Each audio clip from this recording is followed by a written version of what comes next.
بسم اللہ الرحمن الرحیم۔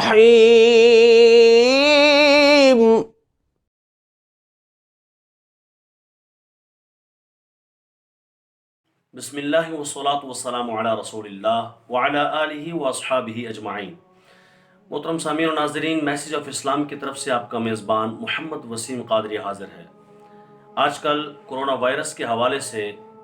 بہت ساری باتیں ہو رہی ہیں۔ جب سے پاکستان میں 2 کیسز کھلے ہیں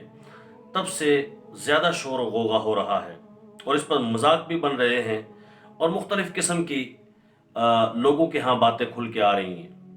کوئی اپنے منہ پہ پیاز باندھ رہا ہے، کوئی اپنے منہ پہ ٹشو باندھ رہا ہے، کوئی اپنے منہ پہ کاغذ باندھ رہا ہے، کوئی اپنے منہ پہ قسم قسم کی چیزیں باندھ کر وہ کرونا وائرس کا مذاق بھی اڑا رہے ہیں۔ گویا وہ یہ کہہ رہے ہیں کہ ہم مسلم قوم ہیں اور ہم ایسی بیماریوں کو کچھ نہیں سمجھتے کیونکہ بیماریاں ٹھیک کرنے والا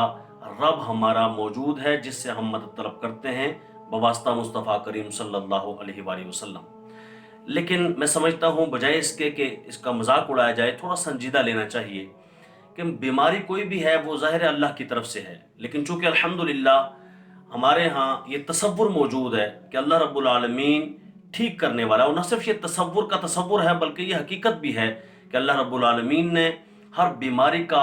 جو ہے وہ علاج اتارا ہے، اس کی شفا نازل کی ہے، اور قرآن تو ظاہر شفا ہے ہی، حدیث شفا ہے ہی، مصطفیٰ کا فرمان شفا ہے۔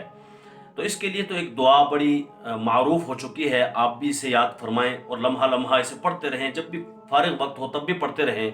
الحمدللہ الذی عافانی مما ابتلاک بہ وفضلنی علی کثیر ممن خلق تفضیلا۔ یہ دعا جو ہے وہ بار بار ورد زباں رکھیں، وظیفہ رکھیں اس کا، اور روزانہ پڑھنے کا معمول بنا لیں۔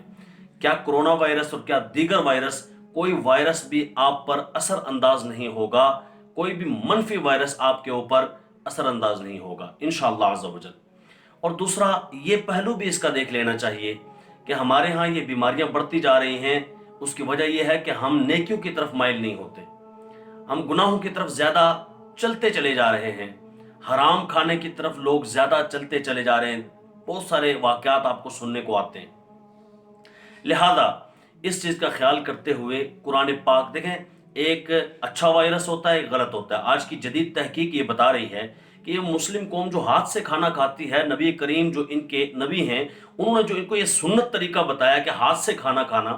تو کوئی بھی چیز جب یہ ہاتھ سے کھاتے ہیں تو ظاہر ہے کہ ان کا طریقہ کار ہے مسلم قوم کا کہ پہلے ہاتھ دھوتے ہیں، دھو کر بسم اللہ پڑھتے ہیں، پھر کھاتے ہیں۔ پھر اس وقت ہاتھوں کے انگلیوں کے پوروں میں کچھ ایسے جراثیم، ایسے وائرس موجود ہوتے ہیں جو اندر جا کر منفی وائرس کو مثبت بنا دیتے ہیں، جس سے ہمیں مزید صحت یابی میں مدد ملتی ہے اور ہم صحت یاب ہو جاتے ہیں، شفا یاب ہو جاتے ہیں، صحت مند ہو جاتے ہیں۔ تو لہذا سمجھ آنے والی بات یہ ہے کہ کچھ وائرس اچھے ہوتے ہیں، کچھ وائرس غلط ہوتے ہیں، کچھ منفی ہوتے ہیں، کچھ مثبت ہوتے ہیں۔ اس کو مد نظر رکھتے ہوئے میں کہوں گا اے کاش ہم ہر روز قرآن پاک کا مطالعہ کریں، یہ قرآنی وائرس ہمارے اندر آ جائے۔ یہ قرآنی وائرس جب آ جائے گا ہم صبح و شام تلاوت کرنے والے بن جائیں گے۔ میرے پاس ایک بندہ آیا، کہتا ہے جی میری عورت ہے، کوئی ایسا تعویذ دے میں اسے پلاؤں تو وہ کچھ قرآن پڑھنا کم کر دے۔ میں نے کہا کیا ہوا؟ کہتے وہ ہر روز ہر 5 نماز پڑھتی ہے تو ہر نماز کے بعد قرآن پڑھنا شروع کر دیتی ہے اور آدھا پونا گھنٹہ تک بس پڑھتی ہی رہتی ہے۔ میں نے کہا یہ تو اچھی بات ہے، اے کاش یہ سعادت مجھے مل جائے، ہر مسلم کو مل جائے کہ وہ ہر نماز کے بعد قرآن پاک کی تلاوت کرے، پھر اسے وائرس کیا کہے گا؟ نبی کریم صلی اللہ علیہ وسلم پر درود بھیجے، پھر اسے وائرس کیا کہے گا؟ اسی طرح میں کہتا ہوں اگر ہمیں سچائی کا وائرس مل جائے، اگر ہمیں عدل و انصاف کا وائرس مل جائے، اگر ہمیں اللہ کی طرف لو لگانے کا اور مصطفیٰ جان رحمت پر درود پڑھنے کا یہ وائرس لگ جائے اور ہم صبح و شام نماز پڑھنے والے، قرآن پڑھنے والے، درود پڑھنے والے بن جائیں تو ہمارے نزدیک وائرس کبھی بھی نہیں آ سکتا انشاءاللہ امید ہے کہ آپ بھی صبح و شام تلاوت کو اپنا معمول بنائیں گے، اور کرونا وائرس ہو، ڈینگی وائرس ہو یا دیگر جتنے وائرسز ہوں، ان سے دور بچنے کے لیے، رہنے کے لیے، ان کو دور کرنے کے لیے ان چیزوں کا اہتمام کریں گے۔ السلام علیکم ورحمۃ اللہ وبرکاتہ۔